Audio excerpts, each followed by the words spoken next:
Hello friends, நான் இன்னைக்கு காலையிலேருந்து என்ன செய்ய போகிறேன்றதை உங்கள்கிட்ட நான் ஷேர் பண்ணுறேன். நான் அந்த காலிஃப்ளவரில் ஒரு டிஃப்ரெண்ட்டான ஒரு ரெசிபி செய்ய போகிறேன். இது ஆல்ரெடி நான் செஞ்சு பார்த்தேன், ரொம்ப நல்லா இருந்தது. அதனால தான் நான் இன்னைக்கு வீடியோவை உங்களுக்கு நான் செஞ்சு காமிக்கிறேன். இது காலிஃப்ளவரில் ஒரு பூ கிடையாது, கொஞ்சம் கம்மியாக தான் எடுத்திருக்கேன். ஒரு பூவில் பாருங்கள், இந்த மீதி இவ்வளோ வச்சுருக்கேன், வச்சுட்டு மீதி இவ்வளோ வச்சுருக்கேன். எனக்கு தேவையானது எடுத்துருக்கேன். உங்களுக்கு நிறைய பேர் இருந்தீங்கன்னா ஒரு பூவே ஃபுல்லாகவே போட்டுக்கோங்க. இதை நான் கொஞ்சம் வெந்நி தண்ணியில் போட்டு கொஞ்சம் உப்பையும் போட்டு வடிகட்டி வச்சுருக்கேன். இதுக்கு தேவையான பொருட்கள் வந்து ஒரு 3 தக்காளி வெட்டி வச்சுருக்கேன், அப்புறம் வந்து ஒரு 3 வெங்காயம் வெட்டி வச்சுருக்கேன், 2 பச்சை மிளகாவும் வெட்டி வச்சுருக்கேன்.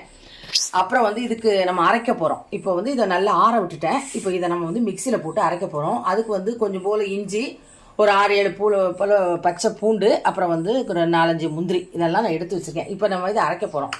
இப்போ ஃபஸ்ட்டு வந்து இந்த காலிஃப்ளவரை அப்படி தண்டோடே போட்டுக்கோங்க, ஏன்னா நம்ம அரைக்க தானே போகிறோம், அதனால் தண்டோடே போட்டுக்கலாம். இப்போ இதை நம்ம இதில் போட்டுட்டு நம்ம வந்து அரைக்க போகிறோம்.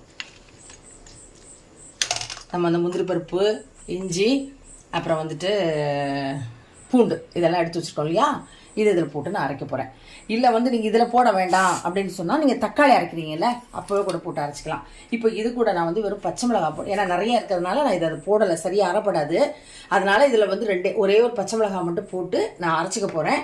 அப்புறம் தக்காளி கூட தான் நான் அந்த இஞ்சி, பூண்டு, முந்திரி பருப்புலாம் போட்டு அரைக்க போகிறேன். இப்போ நம்ம இதை அரைச்சிட்டு வந்து, நான் நேற்று காய் சுத்தமாக இல்லைங்க வீட்டில், நல்லா சரி எல்லா காயுமே நான் காலி பண்ணிட்டேன். ஒரு 2 கேரட் தான் இருக்குது, ஒரே ஒரு வாழைக்காய் இருக்குது, அவ்வளோதான் இருக்குது. மீதி காய் இல்லை. சரி காய் போய் வாங்கிட்டு வந்துடலான்ட்டு கிளம்பணும். சரி காய் வாங்கிட்டு வந்திருக்கேன் பாருங்கள். இந்த காய் இவ்வளவும் 20 ரூபாங்க. இந்த பாவக்காய், இந்த கேரட் 20 ரூபா, இந்த நூக்கல் 20 ரூபா. இந்த நூக்கல் கலர் பாருங்கள், நானே இதான் ஃபஸ்ட் டைம் பார்க்குறேன், அவங்க ஃப்ரீயாக கொடுத்தாங்க. அடுத்தது வந்து இந்த காலிஃப்ளவர் பாருங்கள் 50 ரூபா. அந்த 50 ரூபா காலிஃப்ளவர் வாங்கினா இது ஒரு கொசுறு கொடுத்தாங்க. அடுத்தது அவரைக்காய் பாருங்கள் 50 ரூபாய்க்கு எவ்வளோ இருக்குன்னு. அடுத்தது வந்து 20 ரூபாய்க்கு, எல்லாமே 20 ரூபா தான். அடுத்தது கத்திரிக்காய் பாருங்கள் 20 ரூபா. இது நல்லாயிருக்கும் இந்த கத்திரிக்காய். இது ஒரு மாதிரி மேலே ஒரு முள் இருக்கும், முள்ளு கத்திரிக்காய்ன்னு சொல்லுவாங்க. இதை ரொம்ப நல்லாயிருக்கும், சதையாக நல்லாயிருக்கும்.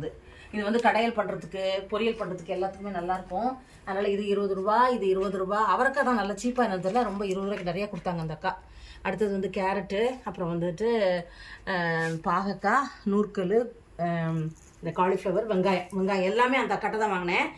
இவ்வளோ காயுமே எங்களுக்கு வந்து 200 ரூபா தான் ஆச்சு. நான் தக்காளி இருக்குன்னு பார்த்தேன், தக்காளி இல்லை, காலி ஆயிடுச்சுட்டாங்க. அதனால் இது மட்டும் வாங்கிட்டு வந்தேன். தக்காளி இன்னும் கடையில் போய் வாங்கணும். அவ்வளோதாங்க. எப்படி இருக்குன்னு சொல்லுங்கள் பாருங்கள். இப்படி தண்ணி ஊற்றாமல் இந்த பதத்துக்கு நம்ம அரைச்சிக்கணும். இப்போ இது கூட நம்ம என்ன பைண்டிங்க்கு கலக்க போகிறோன்னா, ஒன்று மைதா மாவு கலக்கலாம், அப்படி இல்லைன்னா கார்ன்ஃப்ளவர் மாவு கலக்கலாம். உங்ககிட்ட எது இருக்கோ அதை கலந்துக்கோங்க. இதில் உப்பு கலந்துருக்கோம்.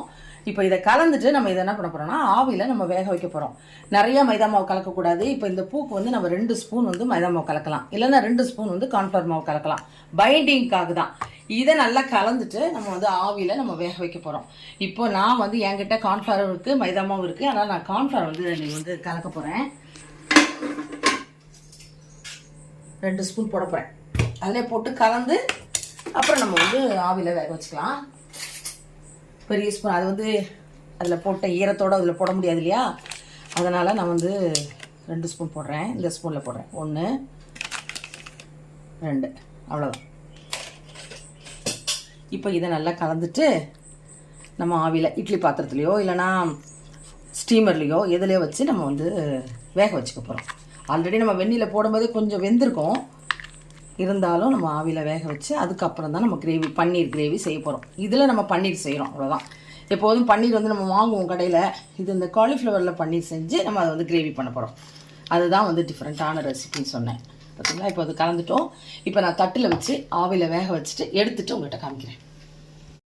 தட்டில் வந்து எண்ணெய் தடவிட்டு நம்ம அந்த பன்னீர் ஷேப்லேயே நான் வந்து அவ்வளோக்கா பண்ணி வச்சுட்டேன். இப்போ இங்கே வந்து இட்லி பாத்திரம் வச்சுருக்கேன், அதில் ஒரு ஸ்டாண்ட் போட்டிருக்கேன். அந்த ஸ்டாண்டில் நம்ம அந்த தட்டத்துக்கு வச்சு வேக வைக்க போகிறோம். வேக வச்சு எடுத்துட்டு அதுக்கப்புறம் தான் நம்ம கிரேவி பண்ணுவோம். அதுக்கடையில் நம்ம என்ன பண்ண போகிறோம்னா, அந்த எடுத்து வச்சுக்கோம் பார்த்தீங்களா, முந்திரி, இஞ்சி, பூண்டு, இது அப்புறம் வந்து கொஞ்சம் தக்காளி, கொஞ்சம் வெங்காயம் எல்லாத்தையும் போட்டு நம்ம வந்து அரைச்சிக்க போகிறோம். அரைச்சிட்டு அதுக்கப்புறம் நம்ம வந்து கிரேவி பண்ணுறதை உங்கள்கிட்ட நான் ஷேர் பண்ணுறேன். இப்படி வச்சிட்டேன் பாருங்கள். இப்போ இதை மூடி வச்சிடலாம், வேகட்டும். வெந்த பிறகு காமிக்கிறேன். இப்போ பாருங்கள், நல்லா ஆற விட்டுட்டு கட் பண்ணுங்கள். ரொம்ப சாஃப்டாக இருக்கும். இங்கே பார்த்தீங்களா, செம சாஃப்டாக இருக்கும். நான் இப்போ வந்து வேக வச்சுருந்ததை இப்படி கட் பண்ணி வச்சுருக்கேன். இப்போ வந்து இந்த பாத்திரத்தில் வந்து நான் வந்து எண்ணெய் விட்டுருக்கேன். இப்போ நம்ம வந்து ஹோல் கரம் மசாலா போட போகிறோம். அதாவது பிரிஞ்சி இலை, பட்டை, அப்புறம் கல்பாசி, இது வந்து மறந்துட்டேனே, இது கிராம்பு, ஏலக்காய், ஜாதிபத்திரி அதுக்குள்ளே மறந்துட்டு பாருங்கள். அதை எல்லாத்தையும் போட்டு இப்போ இதை நல்லா ஃப்ரை பண்ணிக்க போகிறோம். நல்ல ஒரு வாசனை பாருங்கள், சூப்பரான ஒரு வாசனை.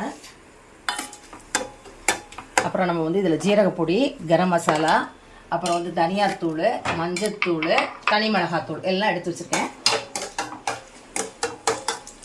இப்போ நம்ம இந்த அரைச்சி வச்சுக்கோம்ல தக்காளி, அப்புறம் வெங்காயம், முந்திரி, இஞ்சி, பூண்டு எல்லாத்தையும் அரைச்சி வச்சுக்கோம். பார்த்தீங்களா, இந்த வாசனை நல்லா வருது. இப்போ இதில் போடுறோம். நீங்கள் உங்களுக்கு முந்திரி போட முடியாது, முந்திரி நாங்கள் சாப்பிட மாட்டோம் அப்படின்னா இந்த வேர்க்கடலை போடலாம். ஹெல்த் கான்ஷியஸாக இருக்கவங்க முந்திரி வேண்டாம்னா விட்டுருங்க. அடுத்தது வேர்க்கடலையும் வேண்டாம்னா பொட்டுகளை நீங்கள் சேர்த்துக்கோங்க. அப்போ அதுவும் நல்லது தான், பொட்டுகளை ரொம்ப நல்லது, அதனால் அது சேர்த்துக்கலாம். ஒரு பைண்டிங்காக தான், அப்போ தான் நல்லாயிருக்கும் கிரேவி. இதுக்கு தேங்காய்லாம் நம்ம ஊற்ற மாட்டோம், அதுக்காக தான் அந்த பைண்டிங்காக தான் நம்ம அதை போடுறோம். முந்திரி போட்டால் அது ஒரு டேஸ்ட்டு சூப்பராக இருக்கும், அதுக்காக தான். இப்போ இதை நல்லா வந்து கொதிக்கட்டும். பாருங்க நல்லா எண்ணெய் பிரிஞ்சு வருதா. இப்போ இதில் தனியா பொடி, மஞ்சத்தூள் எல்லாம் 1 by 1 போட போகிறோம். அடுத்தது இது வந்து ஜீரகப்பொடி, அப்புறம் வந்துட்டு இதில் கரம் மசாலா பொடி எல்லாமே நான் வீட்டில் பண்ணது. இப்போ ஃபஸ்ட்டு நம்ம என்ன பண்ண போகிறோம்னா தனியா பொடி போட போகிறோம். 1.5 ஸ்பூன் போடுறேன். 1.5 ஸ்பூன் தனியா பொடி, அப்புறம் கொஞ்சம் போல் மஞ்சத்தூள், அப்புறம் தனி மிளகாத்தூள். கடைசியில் கொஞ்ச நேரம் கழித்து இதெல்லாம் போட்டதுக்கப்புறம் நம்ம கரம் மசாலா போடலாம். மிளகாத்தூள். எப்படி உனக்கு இதெல்லாம் 1 by 1 போடணும்னு தெரியும்? நான் எங்கள் அம்மா சமைக்கிறதெல்லாம் அப்படியே பார்த்துருந்து அது பார்த்துக்கிறது தான். சரி, யார்கிட்டயாவது கேட்குறது, கேட்டபோது அவங்க சொல்லுவாங்கள்ல இதை போடணுங்க அப்படின்னு சொல்லுவாங்கள்ல, அப்படியே கற்றுக்க வேண்டியதான். ஞாபகம் வச்சுக்கிறியோ, எக்ஸ்பீரியன்ஸ் தான் இல்லை? ஆமாம். கலர் பத்தாத மாதிரி இருக்குது மிளகாத்தூள். நான் கொஞ்சம் கலராக இருக்குன்னு யோசிப்பேன், அதனால தான் கொஞ்சம் காரமாக இருக்கிறதாங்க நல்லாயிருக்கும் கொஞ்சம் சாப்பிட்றதுக்கும். இப்போ இதெல்லாம் போட்டுட்டோம். இப்போ நம்ம அந்த மிக்சியில் அரைச்ச பேஸ்ட்டெல்லாம் இதில் ஒட்டிட்டு பார்த்தீங்களா, இதில் கொஞ்சம் தண்ணி ஊற்றி நம்ம இதில் ஊற்ற போகிறோம். ஊற்றி நல்லா கொதிச்சதுக்கு பிறகு நம்ம இந்த பன்னீர் பண்ணி வச்சுருக்கோம் இல்லையா, அதை தூக்கி அதில் போட்டு கரம் மசாலா போட்டு ஆஃப் பண்ணிவிடும். கொத்தமல்லி போட்டு ஆஃப் பண்ண போகிறோம். ரொம்ப டிஃப்ரெண்ட்டாக சப்பாத்திக்கு நல்லாயிருக்கும். இது வந்து மத்தியானத்துக்கும் இதே தான் எங்கள் வீட்டில் இன்றைக்கி. நான் ரசத்தை வச்சுட்டு இதுதான் மத்தியானத்துக்கு, அதனால தான் நான் நிறையா பண்ணியிருக்கேன். இப்போ நான் தண்ணி ஊற்றிட்டு கொதிக்க வச்சுட்டு உங்கள்கிட்ட காமிக்கிறது, போடும்போது காமிக்கிறேன். பாருங்கள் எப்படி எண்ணெய் பிரிஞ்சு வந்திருக்குன்னு, எவ்வளோ எப்படி பார்த்தீங்களா, சூப்பராக இருக்குங்க. செஞ்சு பாருங்கள் இந்த மாதிரி. எப்போதும் ஒரே மாதிரி செய்யாமல் கொஞ்சம் டிஃப்ரெண்ட்டாக செய்யலான்றதுக்காக தான் இதை காமிச்சிருக்கேன் உங்கள்கிட்ட. இப்போ நம்ம வந்து கரம் மசாலா அரைச்சி வச்சுருக்கோம்ல, அதில் வந்து இந்த 1 ஸ்பூனுக்கு ஒரு 1/2 ஸ்பூன் போடுறேன். கடைசியில் கரம் மசாலா போடுங்க, அப்போ ஸ்மெல்லும் நல்லாயிருக்கும், உங்களுக்கு அந்த சாப்பிடும்போது நல்லாயிருக்கும். இல்லைன்னா சில நேரத்தில் கசப்பு வந்துடும். அதனால் நல்லா கொதிக்கட்டும். இப்போ வந்து இதில் வந்து நம்ம வந்து ஒரு கைப்போல் நல்லா கொத்தமல்லியை நான் வந்து வெட்டி வச்சுருக்கேன், அது இதில் போடுறேன். இதில் வந்து கொத்தமல்லி இல்லை அப்படின்னா கஸ்தூரி மேத்தி இருந்துன்னு வச்சுக்கோங்க, அதாவது வெந்தய கீரை இருக்குது பார்த்தீங்களா, அது காஞ்சது கடைகளில் கிடைக்கும், அது கூட போடலாம், அது போட்டாலும் நல்லாயிருக்கும். இதுதான் வந்து காலிஃப்ளவரில் நான் பண்ண பன்னீர் கிரேவி. ட்ரை பண்ணி பாருங்கள். அடுத்தது பாருங்கள், கேழ்வரகு இட்லி ஊற்றி வச்சுருக்கேன். கேழ்வரகு இட்லியும் சட்னி, தேங்காய் சட்னி அரைக்கிறதுக்காக எடுத்து வச்சுருக்கேன். இனிமேல் தான் அரைக்கணும். அடுத்தது வந்து நேற்றுக்கு வந்து சப்பாத்தி பண்ணனா அந்த மாவு கொஞ்சம் மீந்துருச்சு, இங்கே இருக்க பாருங்கள். இது வந்து கொஞ்சம் சப்பாத்தியும் போட்டுடலாம் அப்படின்ட்டு எடுத்து வச்சுருக்கேன். இதை கிரேவி வச்சு சாப்பிடலாம். இது மத்தியானத்துக்கும் காலையிலுக்கு தான், இது ஒரு ஆள் சாப்பிடலாம், அதுக்காக இதை எடுத்து வச்சுருக்கேன். ஒருவேளை எங்கள் ஹஸ்பண்ட் வந்து இதை சாப்பிட்டா நான் வந்து இட்லி சாப்பிட்டுப்பேன், இல்லை நான் இதை சாப்பிட்டா அவங்க அதை சாப்பிட்டுடுவாங்க. அதனால் அதுக்காக தான் ரெண்டும் ரெடி பண்ணியிருக்கேன். இப்போ இதுக்கு தேங்காய் சட்னி மட்டும் அரைக்கணும். இது ரெடி ஆயிடுச்சு. இப்போ தேங்காய் சட்னி அரைச்சிட்டு ரெண்டையும் ப்ரெசன்ட் பண்ணி உங்கள்கிட்ட காமிக்கிறேன் எப்படி இருக்குன்னு பாருங்கள். பாருங்கள், கேழ்வரகு இட்லி, ஹஸ்பண்டுக்கு தேங்காய் சட்னி, எனக்கு சப்பாத்தி, பன்னீர் கிரேவி. நம்ம வீட்டில் காலிஃப்ளவர் செஞ்ச பன்னீர் கிரேவி எப்படி இருக்குது பாருங்கள், சூப்பராக இருக்கும். இதை தான் நாங்கள் காலையில் டிஃபனுக்கு சாப்பிட போகிறோம். மத்தியானத்துக்கு அது தான். இங்கே பாருங்கள் எவ்வளோ இருக்குது. அடுத்தது இதுக்கு ரசம் கொஞ்சம் வைக்கிறதுக்காக புளி எடுத்து வச்சுருக்கேன், தக்காளி எடுத்து வச்சுருக்கேன், வெங்காயம்லாம் இருக்குது, தாளிக்கணும். இப்போ இதை சாப்பிட்டுட்டு தான் அதுக்கப்புறம் அதை செய்ய போகிறேன். இதுதான் நான் இன்றைக்கி செஞ்ச ரெசிபி. பாருங்கள், பார்த்துட்டு எப்படி இருக்குன்னு செஞ்சு பாருங்கள். நெக்ஸ்ட் நம்ம இன்னொரு ரெசிபியோடு உங்களை நான் மீட் பண்ணுறேன். பாய்.